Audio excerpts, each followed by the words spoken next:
Verset 1. Verset 1 à 4 le 7e jour. Ce verset est le pendant de Genèse 1.3, où a commencé le travail d'arrangement. L'expression leur armée comprend l'armée des cieux, c'est-à-dire les astres et l'armée de la terre, c'est-à-dire la plénitude des êtres qui l'habitent. Le terme d'armée renferme la notion d'une troupe rangée, d'un ordre parfait. Ce mot répond au terme grec cosmos dans les LXX, qui désigne le monde comme réalisation de l'ordre universel. Verset 2. Et Dieu acheva. Au 6e jour, l'œuvre matérielle était complète, verset 1, mais l'œuvre de Dieu ne s'achève pourtant qu'au 7e jour, c'est la bénédiction divine qui clôt la série des actes créateurs, comme l'Amen clôt la prière. Cet achèvement divin consiste en 2 actes, il cesse de travailler, le 7e jour lui, aucune créature nouvelle ne surgit, verset 2, puis, verset 3, Dieu met le sceau à son œuvre en bénissant et sanctifiant le 7e jour. Le mot que nous traduisons par cesser est Shabbat, d'où est provenu le mot sabbat. Le sens de ce mot par rapport à Dieu n'est pas l'idée d'un repos à prendre après la fatigue du travail, mais celle de la cessation de l'activité créatrice qui va faire place à l'activité simplement conservatrice. Tous les faits constatés prouvent qu'après l'homme aucune créature nouvelle n'est apparue.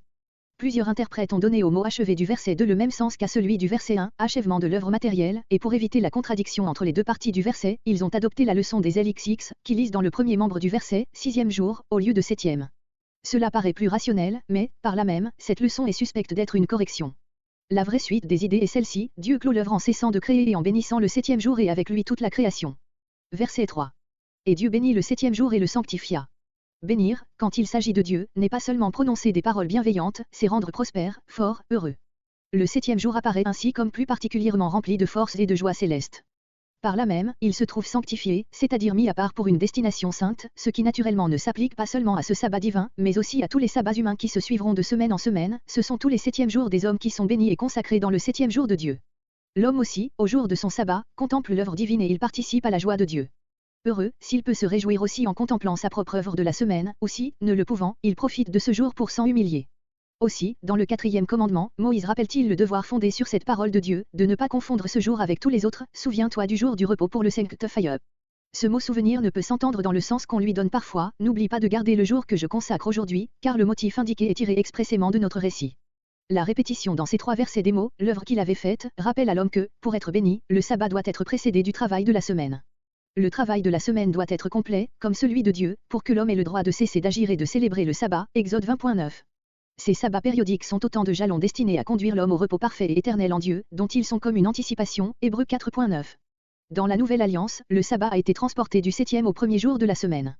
Ce changement a pu avoir lieu parce qu'une nouvelle création est intervenue en Jésus-Christ, la proportion d'un jour sur 7 a cependant été maintenue, parce que l'ancienne création subsiste encore et dans la nature et chez le chrétien lui-même à côté de la nouvelle, celle-ci étant restreinte pour le moment à l'ordre spirituel. L'auteur sait-il représenter ce 7e jour comme se terminant ainsi que les précédents? Il ne dit pas, il y eut un soir, comme pour les autres jours, il ne parle pas non plus d'un 8e jour, et comme l'essence de ce jour est que Dieu cesse de créer quelque chose de nouveau et que l'état des choses fondées alors dure encore, nous sommes amenés à penser qu'aux yeux de l'auteur et quant à ce qui concerne l'œuvre de la nature, le repos du 7e jour dure encore, il ne cessera que lorsque Dieu fera paraître de nouveaux cieux et une nouvelle terre. S'il en est ainsi, il est impossible de ne pas tirer de ce fait une conclusion rétrospective sur le sens qu'il attachait aux 6 premiers jours. Créé pour la faire. L'expression hébraïque que nous traduisons ainsi a causé de grands embarras aux interprètes et aux traducteurs qui l'ont rendu chacun à leur manière. Les 70, qu'il avait commencé à faire. Osterwalde, créé pour être faite. Osterwalde révisé, pour l'accomplissement de laquelle Dieu avait créé. Père gentil, créé en agissant. Second et Lausanne, créé en la faisant. Roïs, il avait cessé l'œuvre de sa création. Notre traduction, qui était déjà celle de la Vulgate, est littérale et nous semble préférable à toutes celles que nous venons d'indiquer. L'acte de créer mentionné ici est celui de Genèse 1.1, par lequel Dieu avait posé la matière, et celui de faire se rapporte à l'arrangement qu'il lui avait donné par le travail des 6 jours. En créant la matière, Dieu avait pour but d'en faire un monde. Rien ne montre mieux que cette distinction entre créer et faire, le sens absolu que l'auteur attache au premier de ces termes, faire sortir la matière du néant. On a contesté l'institution primitive du sabbat par Dieu lui-même, en s'appuyant sur le fait que l'histoire des patriarches ne présente pas de traces du repos du 7e jour. Cette objection nous paraît peu décisive, la Genèse, en effet, ne nous renseigne pas sur tous les détails de la vie des patriarches. Du reste, dans cette histoire même, il nous est parlé à 2 reprises de la semaine, à propos de Noé, Genèse 8.10-12, et de Jacob, Genèse 29.27. Dans l'histoire même de Moïse, toute l'ordonnance relative à la manne, qui repose sur l'institution du sabbat précède la promulgation des 10 commandements et comme nous l'avons déjà remarqué le commandement du sabbat suppose une institution antérieure. Du reste, l'institution de la semaine existait aussi chez d'autres peuples que les Hébreux, les Chaldéens, par exemple, dans les inscriptions desquelles on a retrouvé le mot sabbative. Seulement ce mot ne désigne pas comme en Israël, un jour béni, mais un jour néfaste dans lequel il n'est pas prudent d'accomplir un travail. C'est ainsi que l'institution primitive s'était travestie sous l'influence du paganisme. Verset 4. Nous croyons devoir rattacher au morceau précédent le verset 4, comme sommaire de tout le récit de la création.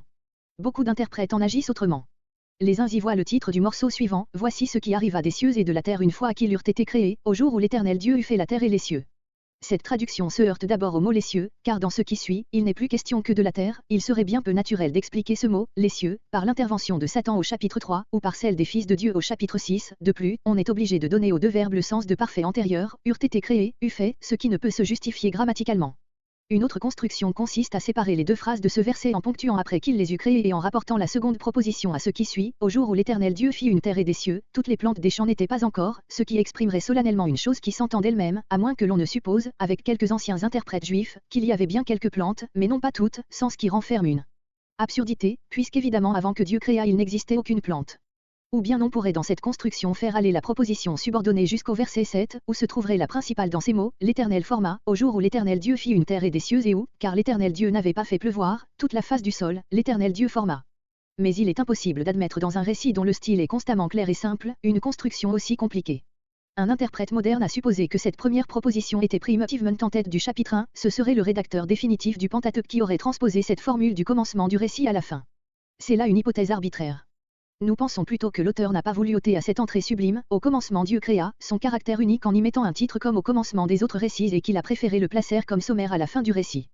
Ce qui est procédé, le mot toledo littéralement, ce qui est engendré s'applique ici à tous les êtres qui furent tirés, par le travail des 6 jours, de la matière des cieux et de la terre primitivement créée. Les mots suivants, au jour où l'Éternel fit une terre et des cieux, résument tout le tableau de la semaine créatrice en affirmant encore une fois, en opposition à toutes les fictions polythéistes, ce fait capital que rien de ce qui existe n'existe en dehors de la volonté et de la puissance divine. L'Éternel Dieu. Sur le mot Dieu, Elohim, voir à Genèse 1.1, note. L'Éternel, en hébreu Jéhovah ou plus exactement JAV. Ce mot appartient au verbe ava, ancienne forme de haja, être, c'est proprement la troisième personne du temps imparfait, qui correspond d'ordinaire en hébreu à notre futur. Dieu donne lui-même le sens de ce nom quand il s'appelle, Exode 3.14, et ayez, je serai, par où il indique qu'il a et aura l'être pour essence. Il se désigne ainsi comme le moi identique avec l'être, c'est-à-dire comme la personnalité absolue. C'est comme tel qu'il est en rapport particulier avec l'homme, le seul être terrestre qui partage avec lui le caractère de la personnalité, qu'il dirige son développement et qu'il devient dans l'histoire le Dieu du peuple qui sera son agent pour la réalisation de son règne. Le nom composé l'Éternel Dieu ne se retrouve qu'une fois dans le Pentateuque, Exode 9.30, en dehors des chapitres 2 et 1 de la Genèse et assez rarement dans les autres livres de l'Ancien Testament. Il est destiné à faire ressortir l'identité personnelle du Dieu de la nature, qui vient d'agir comme créateur du monde et du Dieu qui va se manifester désormais comme dirigeant les destinées de l'humanité et spécialement celles du peuple d'Israël. Il importait à Israël de savoir que Jéhovah, son Dieu national, n'était pas seulement l'une d'entre les divinités adorées sur la terre, mais le Dieu unique, créateur et maître de l'univers, Elohim. Ce n'était qu'à cette condition qu'il pouvait lui vouer une foi absolue et compter sur lui dans toutes ses luttes avec les hommes et avec les choses. C'est dans le même sens que dans le Nouveau Testament Jésus, le chef de l'Église, est présenté en même temps à celle-ci comme le souverain universel, chef de l'Église qui est son corps, sur toute chose, Éphésiens 1.22. Il est manifeste que, par cette union entre les deux noms de Dieu, Elohim et Jéhovah, comme en un seul nom, le rédacteur a voulu faire la transition entre le récit qui précède et celui qui suit, et si, comme cela nous paraît vraisemblable. Le récit suivant est tiré d'un nouveau document dans lequel Dieu était habituellement désigné sous le nom de Jéhovah, nous comprenons aisément ce qui a porté le rédacteur à joindre dans ce passage, qui est comme le trait d'union entre ces deux sources, ces deux noms de Dieu, de manière à faire bien ressortir qu'il ne s'agit que d'un seul et même être divin. Une terre et des cieux. Cette forme sert à fermer le récit ouvert par Genèse 1.1, au commencement Dieu créa les cieux et la terre. Conclusion sur le début de Genèse, de 1.1 à 2.4. Nous commencerons par étudier rapidement les récits des autres peuples anciens qui se rapportent au même sujet que le premier chapitre de la Genèse. Nous rechercherons ensuite quelle a pu être l'origine de ce dernier récit. D'après le livre des lois de Manu, l'un des monuments les plus anciens de la littérature hindoue, le point de départ de toute chose est une obscurité sans commencement. Tout à coup l'esprit infini et éternel s'éveille et pénètre cette nuit de ses rayons. Il produit les eaux, dans lesquelles il dépose un germe, ce germe devient un œuf resplendissant dans lequel naît le dieu Brahma, le premier des êtres. Il y demeure enfermé 3 trillions d'années, puis par la puissance de sa pensée, il fend l'œuf en 2 moitiés, le ciel et la terre, entre lesquelles apparaissent l'atmosphère, les 8 sphères célestes et l'intarissable réservoir des eaux. Dès ce moment, il crée incessamment tous les êtres particuliers, dieux, génies, vertus, vices, pêle-mêle avec tous les êtres et objets terrestres. Dans cette conception, la matière est éternelle aussi bien que l'esprit est Dieu né de cette matière avant de tirer de soi tous les êtres. Les Persans, d'après une tradition conservée dans le bain de Esch, l'une des parties les plus modernes de leur livre sacré, ne croyaient pas à l'existence d'un chaos primitif. La terre, créée par le dieu bon, Ahura Mazda, fait d'abord partie du ciel, puis elle tombe dans l'espace. Le dieu bon crée en 6 périodes le ciel, terrestre, l'eau, la terre, les arbres, le bétail et les hommes. Ces 6 époques correspondent non aux jours de la semaine, mais aux 6 saisons de l'année persane. Après chacune de ces œuvres, le dieu bon et ses anges, les âmes chaspandent, célèbrent un temps de fête et de repos, origine des 6 fêtes annuelles des Persans. À cette œuvre du dieu bon est mêlée l'œuvre du dieu mauvais. Toute la vie de l'univers doit durer 12 000 ans et chacun de ces milliers est sous la domination d'un des 12 signes du zodiaque. On est frappé du rapport entre les 6 périodes créatrices suivies chacune d'un jour de repos et les 6 jours de la Genèse aboutissant à un jour de repos final. Mais ce récit diffère de celui de la Bible en ce qu'il oppose l'un à l'autre de Dieu dont les œuvres se contrarient. Cette conception est probablement influencée d'un côté par l'astrologie babylonienne et de l'autre par la tradition sabbatique juive. La conception grecque nous est présentée sous sa forme la plus ancienne par Hésiode, environ 900 ans avant Jésus-Christ. Le premier des êtres est le chaos, qui produit la terre, le tartare, les profondeurs de la terre, et l'amour, puis les deux êtres appelés Ereb et Nuit. Ces deux derniers enfantant à leur tour l'éther et le jour. La terre produit d'elle-même Uranus, le ciel étoilé, demeure des dieux, puis les montagnes et la mer. Fécondée par Uranus, elle enfante le fleuve océan qui entoure la terre et qui est la source de tous les autres fleuves et les titans, dont sont procédés Jupiter, les dieux de l'Olympe et les hommes. Ce récit expose l'origine des dieux en même temps que celle du monde. Nous voyons naître d'abord les forces naturelles divinisées, puis de ces dieux primitifs naissent à leur tour les dieux de l'Olympe adorés par la Grèce. La terre et les hommes ne jouent qu'un rôle secondaire. Chez les Étrusques, d'après un rapport de Suida, on pensait que Dieu avait créé le monde en 6 périodes de 1000 ans chacune, dans la première, le ciel et la terre, dans la seconde, le firmament, dans la troisième, la mer et toutes les eaux de la terre, dans la quatrième, le soleil, la lune et les étoiles, dans la cinquième, les animaux de l'air, de l'eau et de la terre, dans la sixième, les hommes. Les 6000 ans que le monde doit subsister encore sont consacrés au développement de la race humaine. On remarque ici des analogies frappantes avec le premier chapitre de la Genèse, mais Suida, qui vivait au Xe siècle après Jésus-Christ, a pu facilement modifier les anciennes traditions étrusques sous une influence juive ou chrétienne. Des conceptions des peuples ariennes, passons à celles des peuples chamitiques. Les Égyptiens croyaient à l'existence d'une matière éternelle, les eaux primitives, comme principe universel. Le dieu atome existait seul à côté de ce principe chaotique, il créa le firmament, réservoir des eaux célestes. Des eaux inférieures sortit un œuf, d'où procéda sous la forme d'un petit enfant le dieu Ra, dieu du soleil. Celui-ci amena dans le monde la lumière et la vie, c'est de lui que furent formés tous les autres dieux, puis par sa chaleur il fit naître de la terre les animaux de l'air, de la terre et de l'eau. Nous retrouvons ici, comme chez les hindous, l'existence éternelle de la matière à côté de l'esprit et l'explication de la naissance des dieux en même temps que de celle du monde. Seulement on est frappé de voir la matière dont ont été formés les astres désignés par le nom d'eau céleste. Les traditions des Phéniciens sur le sujet qui nous occupe se sont fixées sous des formes diverses, l'une des plus anciennes est celle qui nous a été conservée par leur écrivain Sanchoniathon qui, selon toute probabilité, vivait vers le Xe siècle avant Jésus-Christ. D'après cette tradition, les Phéniciens se représentaient deux principes premiers, éternels et illimités, l'esprit ou le souffle et le sombre chaos, Baou, le Baou des Hébreux. De leur union naquit la matière animée, une boue renfermant les semences de toutes choses. Celle-ci prit la forme d'un œuf qui se fendit de manière à former le ciel et la terre. Dans le ciel d'abord, la matière première engendra le soleil, la lune, les étoiles et les constellations, qui devinrent bientôt des êtres conscients et prirent le nom de gardiens du ciel. À la suite l'air mis en mouvement et la terre réchauffée par l'action du soleil donnèrent naissance au vent, aux nuages, aux pluies abondantes d'eau céleste, au tonnerre et aux éclairs. Les éclats du tonnerre réveillèrent les êtres animés mâles et femelles dont les germes se trouvaient dans le sol et dans la mer. À côté d'une tendance dualiste et émanatiste bien caractérisée, on reconnaît dans cette conception quelques traits qui rappellent le tableau de la Genèse.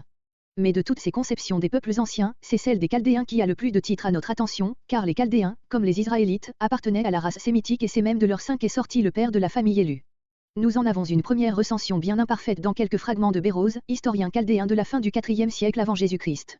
D'après lui, l'univers était primitivement une masse liquide et ténébreuse, habitée par des êtres monstrueux sur lesquels dominait une femme, Omorka, en chaldéen Talat, la Thalassa, mère, des Grecs.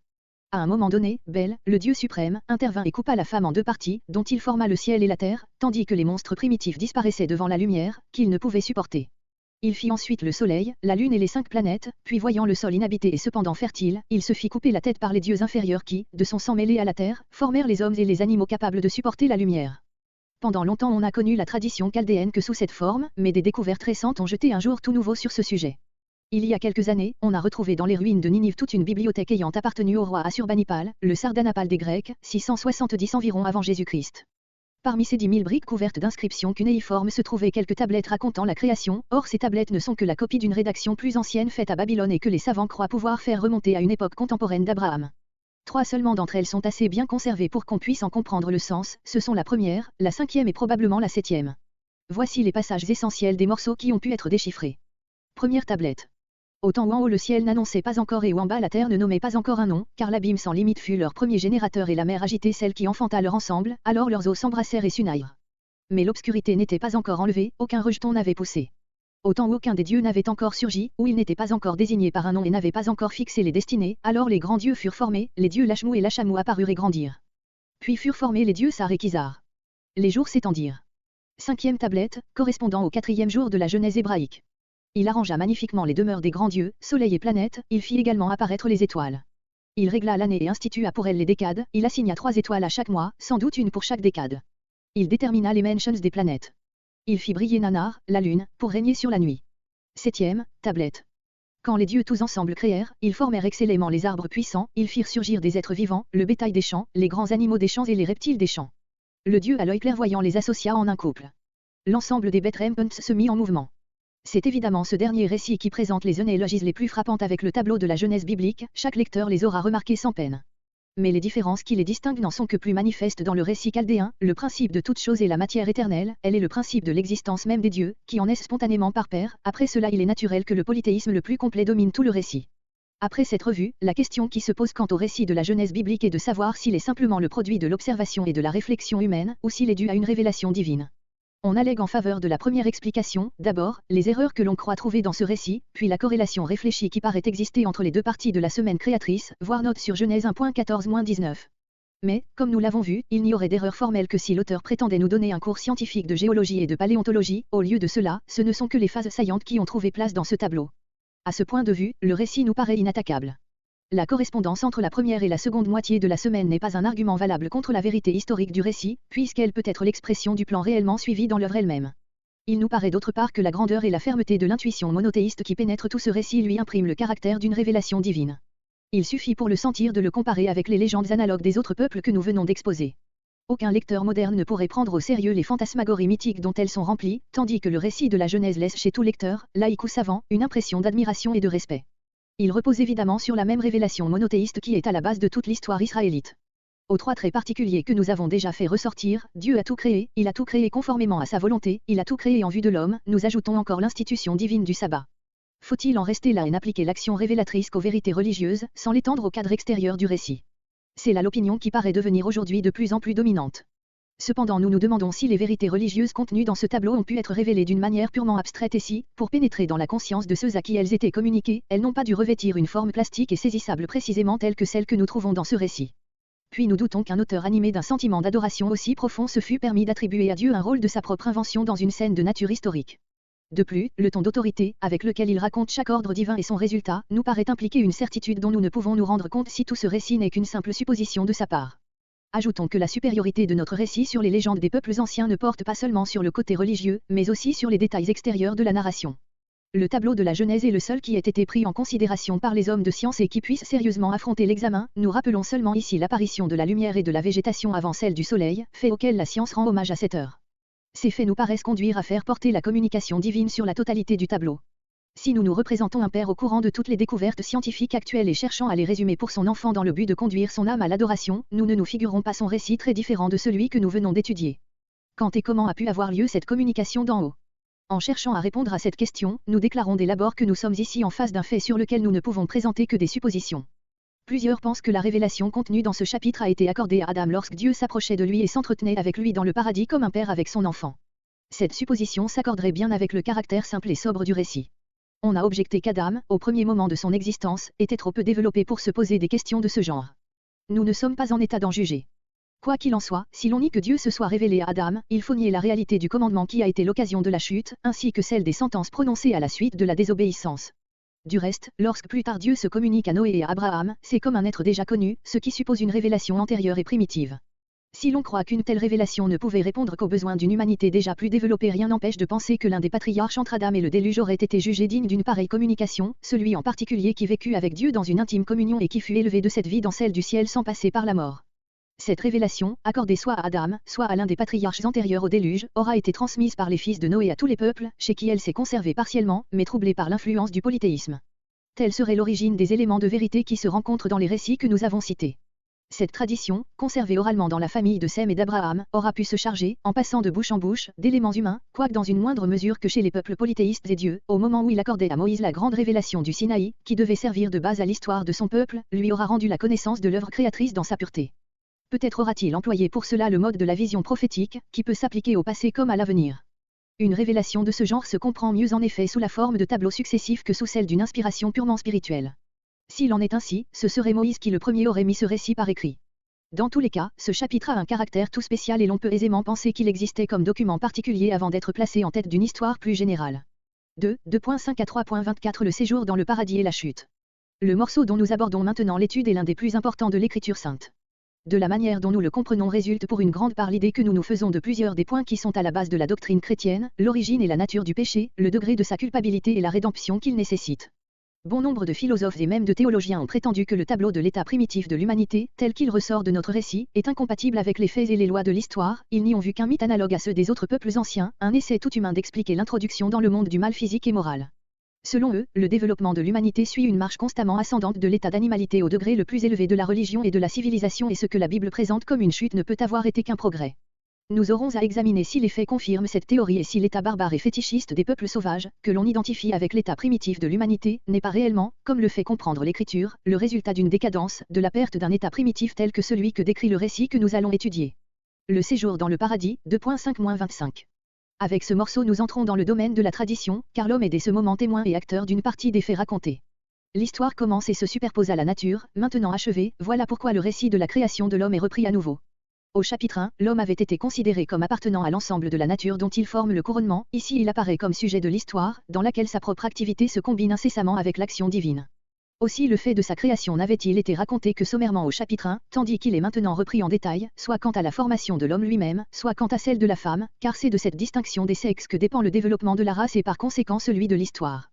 Tout semble prouver que le récit qui va suivre a été emprunté à une autre source que le précédent, le terme d'Élohim pour désigner Dieu fait place à celui de Jéhovah, sur l'expression Jéhovah Elohim, voire précédemment, le récit prend un caractère moins solennel et plus simplement narratif et les mêmes idées sont exprimées par d'autres expressions et d'autres tournures de phrases. On peut donc se demander si son contenu n'est point parallèle à celui du chapitre 1, en d'autres termes si nous n'avons pas ici un second récit du fait de la création. S'il en était ainsi, il faudrait reconnaître une contradiction flagrante entre les deux narrations, là, une création graduée qui va des plantes aux animaux et des animaux à l'homme, ici, absence totale de plantes avant l'homme et la création des végétaux et des animaux succédant à celle de l'homme. Mais si c'est bien là le sens de ces deux récits, comment s'expliquer le procédé du rédacteur de la Genèse, qui les reproduit successivement tous les deux malgré cette contradiction qu'il ne pouvait manquer de discerner aussi bien que nous? Si nous ne voulons pas faire une injure gratuite à son intelligence, nous devons supposer qu'il entrevoyait une solution de cette contradiction apparente et nous ne serons que juste en la cherchant. Elle ne nous paraît pas si difficile à trouver, le chapitre 1 avait en vue le monde dans son ensemble, le chapitre 2 s'occupe spécialement de l'homme et nous place par conséquent dans la contrée particulière où il habita dès le commencement et où se trouvait le jardin appelé paradis. Il nous fait connaître l'état des choses tel qu'il existait au moment et dans le lieu où l'homme ouvrit pour la première fois les yeux à la lumière, c'était une contrée privée de végétation, avec un ciel sans nuages et sans pluie, seulement une vapeur répandue sur la terre humectait le sol. Le paradis seul, un jardin rempli d'arbres et arrosé par un fleuve, faisait exception. Tel fut le milieu dans lequel l'homme arriva à l'existence et prit connaissance de lui-même et du monde. C'est le souvenir qu'il a transmis à ses descendants par une tradition dont nous avons ici la rédaction.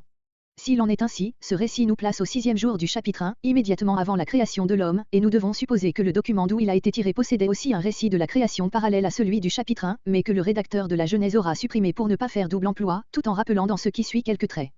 Il est bien évident, en effet, que la narration ne pouvait commencer dans ce récit par notre verset 5. Pour la création des animaux, voir au verset 19. Verset 5. Verset 5 à 7 la création de l'homme. Il résulte de notre explication du verset 4 que le verset 5 commence une phrase nouvelle. Aucun arbrisseau des champs. Le mot hébreu siach signifie arbrisseau et non plante, comme on l'a quelquefois traduit. Comparez Genèse 21.15, Job 30.4 et Job 30.7. Aucune herbe des champs, légumes, céréales, le mot hébreu, ézève, est le même qui est employé au chapitre 1.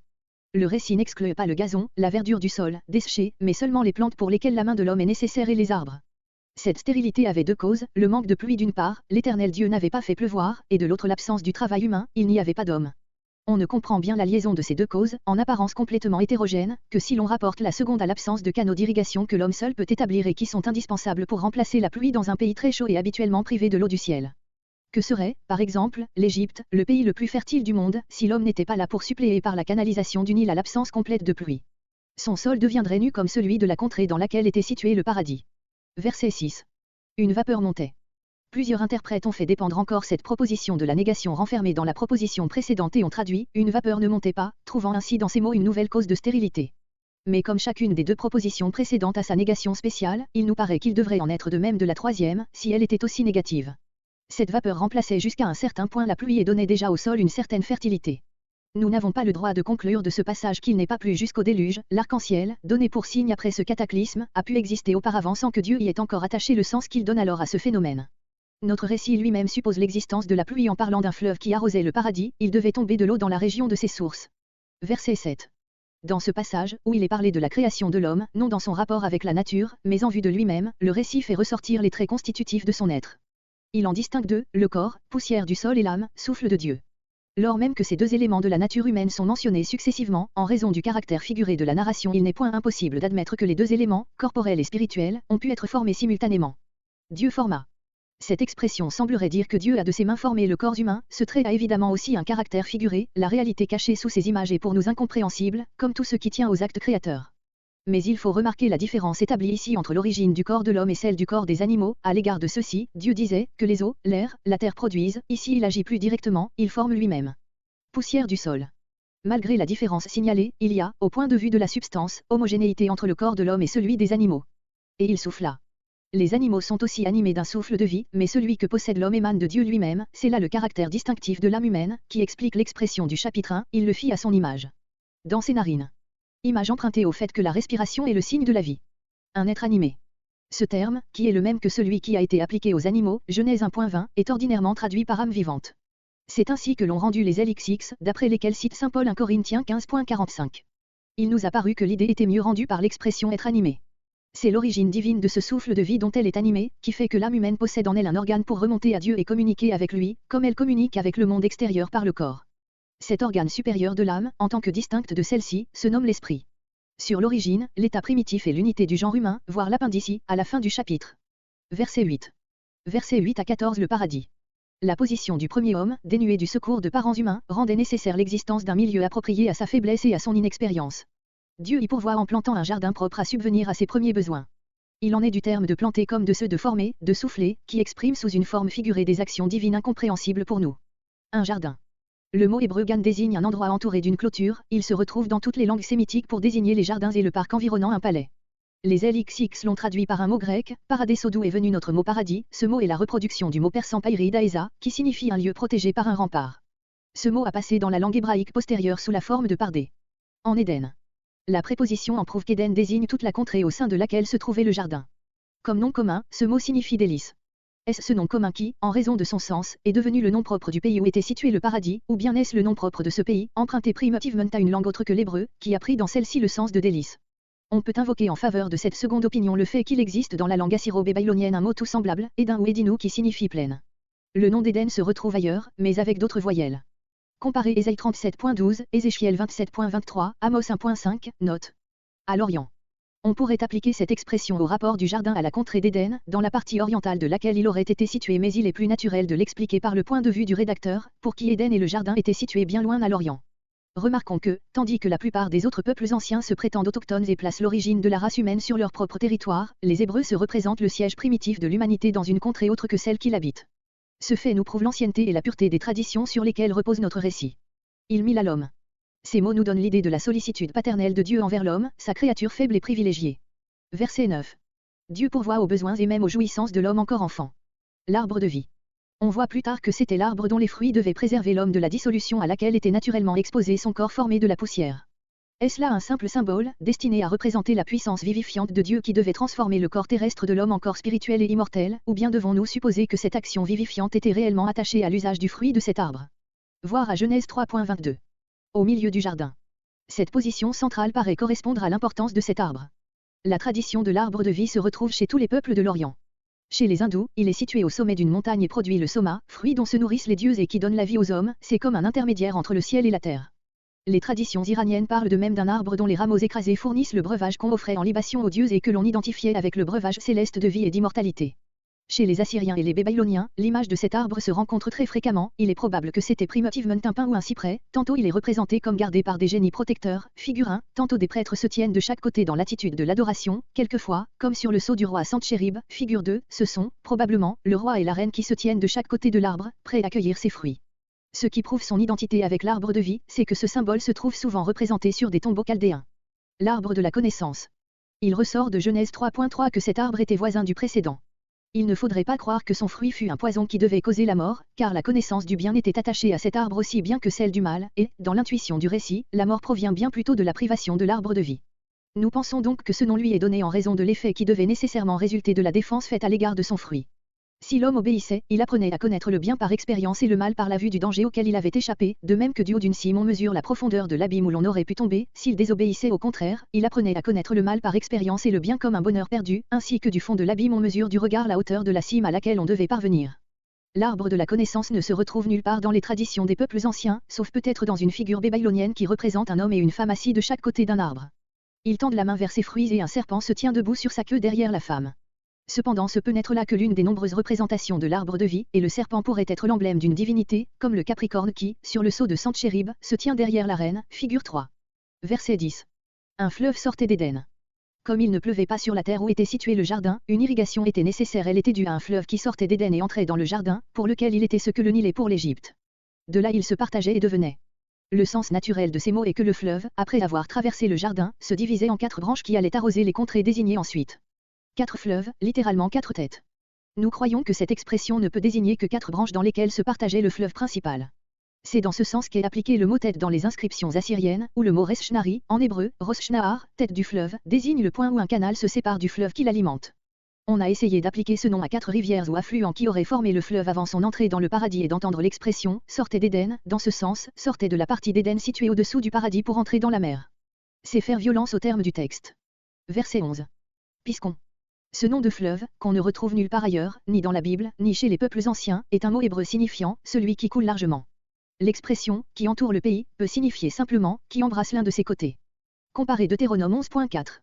Avila. Ce nom, dont la signification étymologique est pays des sables ou des dunes, désigne proprement dans la Bible l'un des fils de Joktan, descendant de Sem, Genèse 10.29. Or, on sait que les Djoktanides étaient l'une des 3 grandes souches de la race arabe, Kéturiens, Ismaélites et Djoktanides. C'est donc en Arabie qu'il faut chercher le pays habité par cette tribu. Ce résultat est confirmé par Genèse 25.18 et 1 Samuel 15.17, textes d'après lesquels Avila ne peut guère être que la contrée de l'Arabie voisine du Golfe Persique et de la Mésopotamie et à laquelle convient le sens étymologique de ce nom. Il est aussi parlé Genèse 10.7 d'un Avila habité par des Cuskites, descendants de Tchem. Comme les tribus Cuskites mentionnées dans ce passage se trouvent presque toutes sur la côte arabique du Golfe Persique, il est probable que les 2 Avila ne sont qu'un seul et même pays où s'étaient mélangées les 2 races. L'or. L'article signifie que c'était de ce pays que les Israélites tiraient ordinairement leur or et cette circonstance confirme l'application du nom de Havila à la contrée d'Arabie voisine du Golfe Persique et par conséquent du pays d'Ophir, d'où Salomon tirait ce métal. Pour le rapprochement de Havila et d'Ophir, voir Genèse 10.29 et pour l'or d'Ophir, 1 Roi 9.28, 1 Roi 10.11, 1 Roi 22.49, etc. Verset 12. L'or de cette terre-là est bon. On sait par plusieurs passages que l'or d'Ophir était préféré à tout autre, Job 28.16, Psaume 45.10, Ésaïe 13.12. Le bédélium. L'historien Joseph entend par là une gomme résineuse, odoriférante et très précieuse, qui est appelée en grec bédolkos et qui se trouvait, d'après Pline, en Arabie, en Inde, en Médie et en Bébaïlonie. C'est le sens aujourd'hui généralement admis. Cependant comme, d'après Exode 16.14, la manne était de couleur blanche et que, Nombre 11.7 elle est comparée au bédélium qui, d'après Pline, doit avoir été de couleur brune, plusieurs savants ont pensé qu'il s'agissait plutôt des perles, qu'on pêche dans le golfe Persique. Pierre de Shoham. Pierre précieuse, selon les uns le béryl, de couleur verte, selon les autres, la pierre d'onyx, espèce d'agate présentant des couches de diverses couleurs. On a retrouvé dans les inscriptions assyriennes un mot analogue, samu ou santu, qui désigne une pierre précieuse probablement d'un brun clair portée comme ornement par les rois. C'était sur 2 pierres de Shoham posées sur les épaules du grand sacrificateur qu'étaient écrits les noms des 12 tribus d'Israël. Verset 13. Guillon. Ce nom, qui vient d'un mot hébreu signifiant jaillir, répond au nom arabe Tcheoun, que les Arabes et les Persans appliquent à plusieurs fleuves, par exemple au Gange, Inde, à l'Oxus, Turkistan, au Piram, Cilicie, les LXX l'appliquent au Nil dans la traduction de Jérémie 2.18. Une source près de Jérusalem portait aussi ce nom, 1 Roi 1.33, 2 Chroniques 32.30. La terre de Cush. Ce nom s'applique le plus ordinairement dans l'Ancien Testament à l'Abyssinie et à la Nubie, que traverse le Nil avant de descendre en Égypte. Mais il paraît qu'originairement le peuple des Cuskites habitait les contrées au nord du Golfe Persique. Nous avons déjà rappelé le fait que les noms de la plupart des fils de Cush mentionnés Genèse 10.7 se retrouvent sur la côte arabique de ce golfe. Nous savons également que Nemrod, le fondateur de l'empire babylonien, était fils de Cush, Genèse 10.8. Ces données scripturaires sont confirmées par les inscriptions babyloniennes, qui donnent le nom de Cascou à l'une des tribus primitives de la Babylonie et finissent par l'étendre à toute la population. C'est bien probablement de ce nom qu'est venu le mot hébreu Kasdim, chaldéen, qui désigne les habitants de la Mésopotamie méridionale. Verset 14. Id-Dekel. Ce nom est le même que le nom assyrien d'Igla ou Idigla, flèche, qui dans cette langue désigne le Tigre. Il est ainsi nommé à cause de la rapidité de son cours. Ce fleuve est encore mentionné Daniel 10.4. Il prend sa source dans les montagnes d'Arménie, traverse du nord au sud la Mésopotamie septentrionale, se rapproche beaucoup de l'Euphrate au-dessus de Babylone et enfin se confond avec lui peu avant son embouchure dans le golfe Persique, leur cours commun jusqu'à la mer se nomme Shah el-Arab. À l'Orient d'Assur. Il semble au premier abord que cette détermination n'est pas exacte, puisque l'Assyrie s'étendait sur les 2 rives du Tigre. Mais il est probable que primitivement le pays qui portait ce nom ne s'étendait pas au-delà du Tigre, car la ville d'Assur, l'ancienne capitale, était située sur la rive occidentale du fleuve. L'Euphrate, le plus grand fleuve de l'Asie occidentale, venant, comme le Tigre, de l'Arménie, il arrose toute la Mésopotamie et se jette, réuni au Tigre, dans le golfe Persique. Son nom est en hébreu Phrate, en assyrien babylonien Pura, c'est-à-dire le fleuve, en persan Uephratu, de là est venu notre mot Euphrate. Aucun détail n'est donné sur ce dernier fleuve, parce qu'il était suffisamment connu des Hébreux. Sur la situation du paradis, voir l'appendice 2, à la fin du chapitre. Verset 15. Verset 15 à 17 L'homme dans le paradis. Verset 15. Ce verset se rattache directement au verset 8, dont il développe les derniers mots. L'Éternel Dieu prit l'homme. C'est ici à proprement parler le commencement de l'histoire de l'humanité. Pour le cultiver. Dès l'abord l'homme est appelé au travail, car le travail est la condition de tout développement et Dieu veut pour l'homme le progrès. Mais ce travail ne devait rien avoir de servile, c'était celui du jardinier au milieu de ses plantations. Pour le garder. On a pensé que cela signifiait, pour le préserver des bêtes féroces, mais quelle arme Adam aurait-il eu contre elles et comment aurait-il gardé le jardin de tous les côtés à la fois? Il s'agit donc de le garder contre un ennemi d'une toute autre nature, qui aspire à s'en rendre maître et qui ne tardera pas à paraître. Cette première tâche d'Adam, qui ne se rapportait qu'au jardin, laisse entrevoir celle de l'humanité à l'égard de la terre entière, faire du monde un Éden et de cet Éden le théâtre du règne de Dieu, voilà la tâche qu'Adam était appelé à inaugurer. Verset 16. Cet ordre. Ce terme est en relation intime avec la tâche de garder le jardin que Dieu vient de donner à l'homme, à la séduction dont il sera bientôt l'objet, il devra opposer, comme un bouclier, l'ordre divin. Tu mangeras librement. Nous traduisons ainsi la forme hébraïque qui consiste dans le redoublement de la notion verbale. Dans le premier récit, Genèse 1.29, Dieu avait déjà assigné à l'homme comme nourriture les légumes, les céréales et les fruits de tous les arbres. S'il répète ici l'autorisation de manger les fruits des arbres, c'est pour préparer la restriction renfermée dans les mots suivants. Le but de cette parole n'est donc pas d'indiquer à l'homme tout ce qui pourra servir à sa nourriture et c'est à tort qu'on y a vu une contradiction avec Genèse 1.29. Verset 17. Tu n'en mangeras pas. Cette défense est le premier acte de l'éducation morale de l'humanité. Si l'homme eût été laissé à son instinct comme les animaux, il fût devenu comme l'esclave du penchant. Sa volonté ne pouvait être affranchie de la domination des appétits sensuels que par un ordre qui le força à se replier sur lui-même et à dominer l'inclination naturelle. C'était donc à la domination de lui-même, c'est-à-dire à la véritable liberté, que Dieu voulait commencer à l'élever en lui intimant cette défense. Remarquons la nature élémentaire et en quelque sorte enfantine de ce premier commandement, il était parfaitement approprié à l'état de l'homme en ce moment de son existence. Chacun ne se souvient-il pas que sa première tentation et peut-être son premier péché comme enfant, se sont produits à l'occasion d'une jouissance de cette nature. Tu mourras certainement. Sur ce mot certainement, même observation que sur le librement du verset 16, il y a simplement en hébreu le redoublement de la forme verbale. L'homme n'avait pas été créé immortel, Genèse 3.19, mais il aurait dû être préservé de la mort par la jouissance des fruits de l'arbre de vie, il eût par là obtenu la transmutation de son corps terrestre encore glorifié. Au lieu de cela, le péché le séparera de Dieu et de ses moyens de grâce et il tombera sous la puissance de dissolution inhérente à sa nature terrienne. Au jour où ce procédé de dissolution commencera au jour même où le péché aura séparé l'homme de son Dieu. Sa vie ne sera plus que celle d'un mourant. Verset 18. Verset 18 à 25 La création de la femme. La création de la femme avait été indiquée en Genèse 1.7 par une expression sommaire. Elle est racontée maintenant dans tous ses détails et placée au moment précis où elle a eu lieu. L'Éternel Dieu dit. Comme la création de la femme est l'achèvement de celle de l'homme, elle est précédée, de même que celle-ci, d'une délibération en Dieu. C'est ici le seul et Dieu dit, de ce chapitre, il rappelle les, et Dieu dit, du chapitre 1. Il n'est pas bon.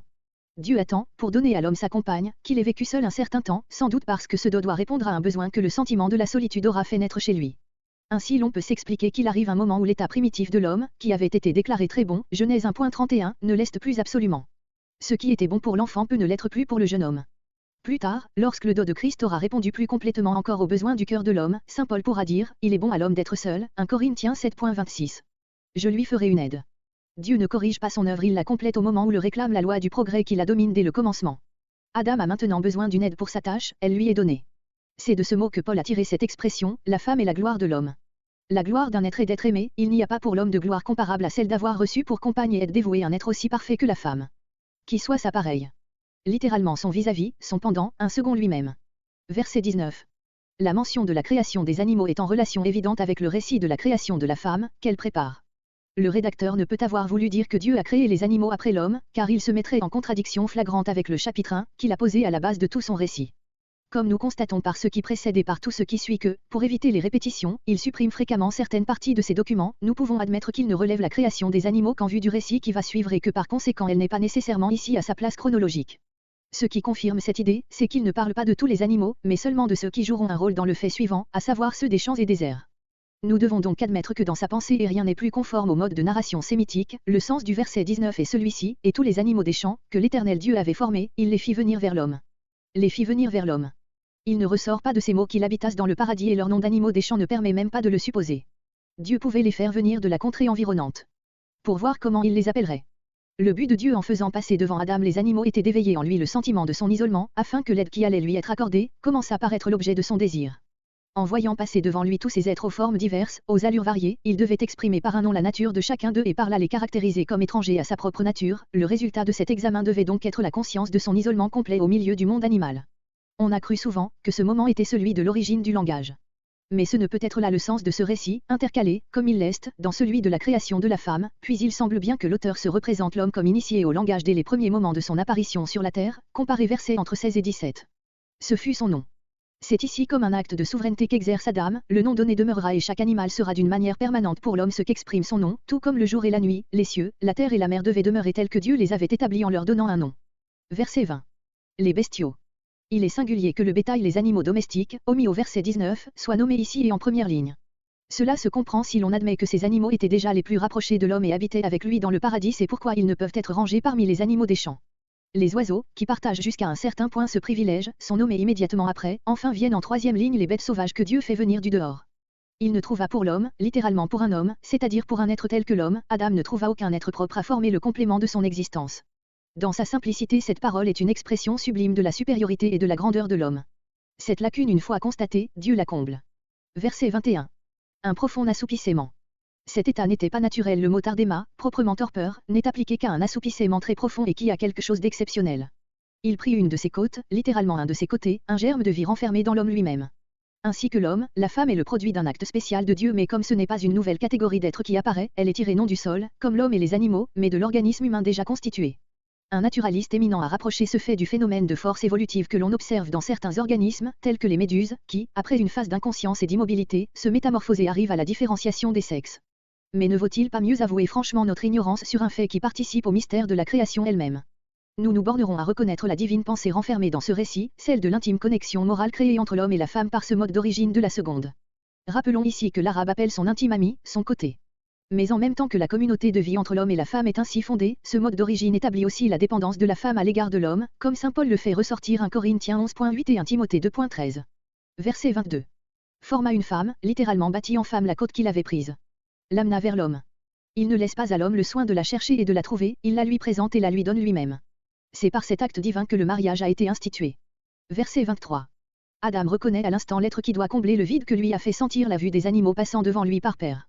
Celle-ci, en opposition à tous ces êtres inférieurs. Cette fois. Ce mot exprime avec vivacité le contraste avec l'expérience qu'il vient de faire. Os de mes os et chair de ma chair, comme s'il voulait dire, cette fois, un autre moi-même. Il y a là un élan de surprise et de joie qui donne aussitôt naissance au parallélisme rythmique, caractère de la plus antique poésie. L'émotion se trahit aussi par la triple répétition du mot celle-ci, car la traduction littérale de la troisième proposition est « elle a été prise de l'homme, celle-ci ». Celle-ci sera appelée femme, le mot hébreu est isha, féminin de ish, l'homme. Pour rendre l'assonance de l'hébreu, il nous faudrait le mot homès. Adam fait à l'égard de la femme ce que Dieu lui avait appris à faire à l'égard des animaux. Ce nom exprime l'impression qu'elle produit sur lui, celle d'un être à la fois un avec lui et dépendant de lui. On ne peut conclure de ce fait que l'hébreu soit la langue primitive de l'homme car cette assonance peut être la reproduction d'une assonance semblable dans la langue primitive. Verset 24. Il est difficile de croire que cette parole doive être attribuée à Adam, puisque les expressions de père et de mère supposent une expérience qu'il n'avait pas. Matthieu 19.5, d'après la traduction exacte, Jésus la met dans la bouche de Dieu même, sans doute en ce sens qu'il l'attribue à l'auteur inspiré du récit. Ce serait donc une réflexion ajoutée par ce dernier, comme il s'en trouve plusieurs dans le cours de la Genèse, adjonction qui commence ordinairement, comme celle-ci, par Alken, c'est pour cela, Genèse 26.33, Genèse 32.32. L'homme laissera. L'expérience a prouvé la sagesse de cette direction divine, une nouvelle famille doit dès l'abord se détacher du tronc qu'il a porté pour devenir tronc à son tour. Il s'attachera à sa femme. Le principe de la monogamie est implicitement renfermé dans cette parole. Comparez Matthieu 19.6. C'est ici la fondation de la famille sous sa forme normale. Une seule chair. Comparez 1 Corinthiens 6.16 les conséquences que saint Paul tire de cette parole contre le crime de l'impureté. Verset 25. Le sentiment de la pudeur n'est venu que plus tard comme effet du péché. Adam et Ève étaient encore comme des enfants. Appendice 1 origine, unité, état primitif du genre humain. 1 dans le passage que nous venons d'étudier est renfermé la conception biblique de l'origine de l'homme. Cette conception, nous l'avons vu, tient compte à la fois des traits par lesquels l'homme appartient au monde animal et de ceux qui l'en distinguent et font de l'humanité, comme on l'a dit, un règne à part. Mais, d'après une opinion récemment enseignée et à laquelle adhère un grand nombre de savants, l'humanité procéderait sans intervention divine particulière de l'animalité qui l'a précédée, et cela, aussi bien quant à ses facultés intellectuelles et morales que quant à son corps. Nous ne pensons pas que cette manière de voir, opposée à la conception biblique, réponde à l'ensemble des faits qui peuvent nous éclairer sur la question. Il y a entre l'homme et l'animal toute une série de différences caractéristiques qui ne permettent pas d'envisager l'apparition de l'homme autrement que comme un commencement nouveau, le produit d'un acte créateur immédiat. Voici quelques-uns de ces traits.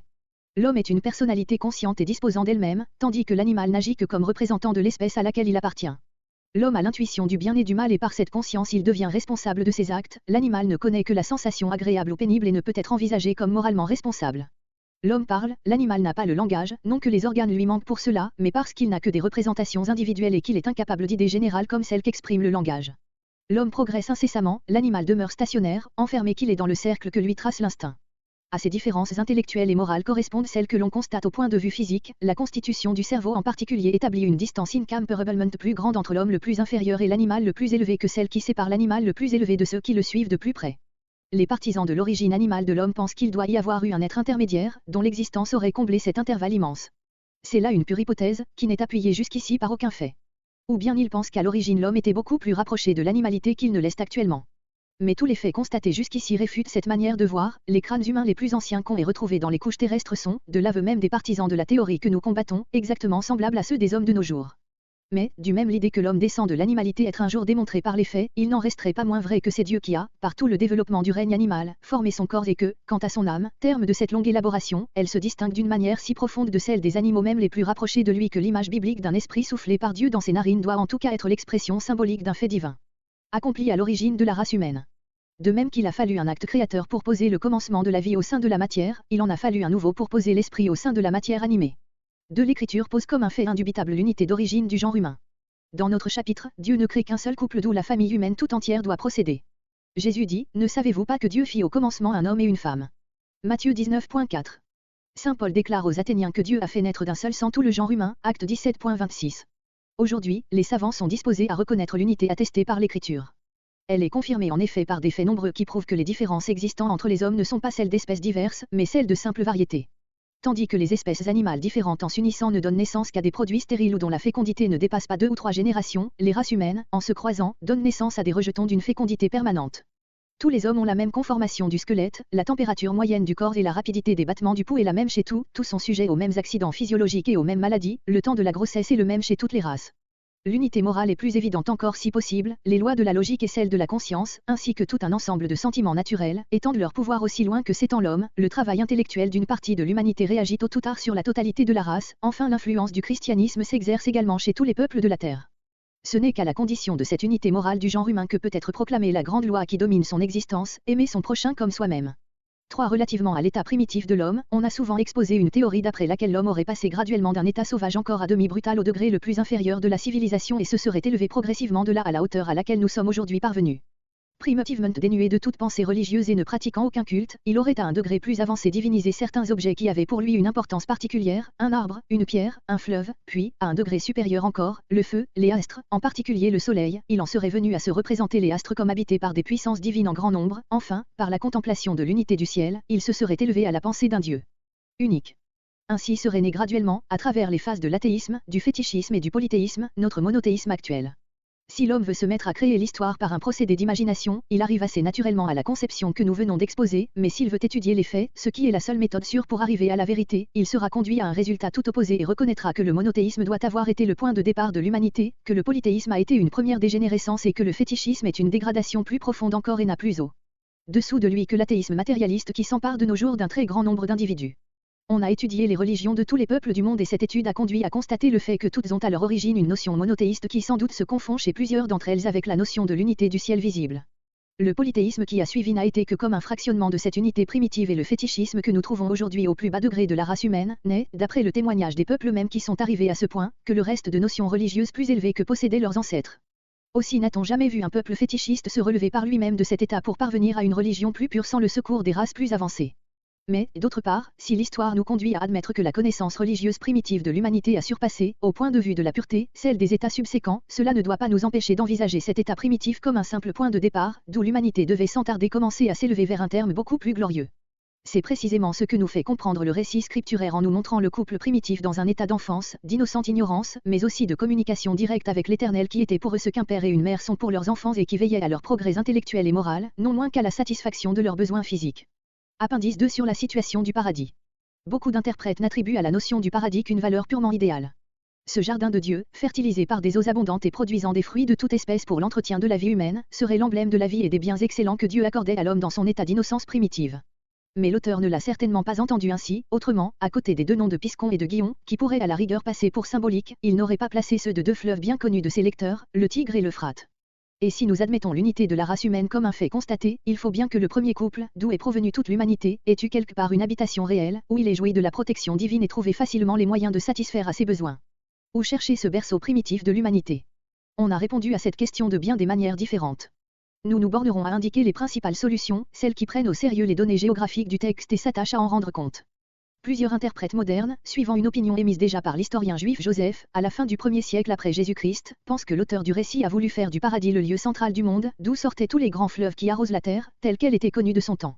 Ainsi dans le Piscon il voit l'un des deux grands fleuves de l'Inde, le Gange ou l'Indus, le pays de Avila désignerait dans ce cas non seulement le désert d'Arabie, mais encore toutes les contrées situées du côté de l'Est, jusqu'à l'Inde elle-même. Cette supposition est, prétend-on, confirmée par le fait que c'était probablement de l'Inde que provenaient l'or et les pierres précieuses que les Israélites tiraient d'Ophir par leur commerce. Le Guillon serait le grand fleuve qui arrose l'Afrique, comme le Piscon l'Asie orientale, c'est-à-dire le Nil, que l'on se serait représenté provenant du centre de l'Asie, traversant l'Arabie, puis arrivant en Abyssinie, la terre de Kush, pour se diriger de là vers le nord et descendre à travers l'Égypte dans la Méditerranée.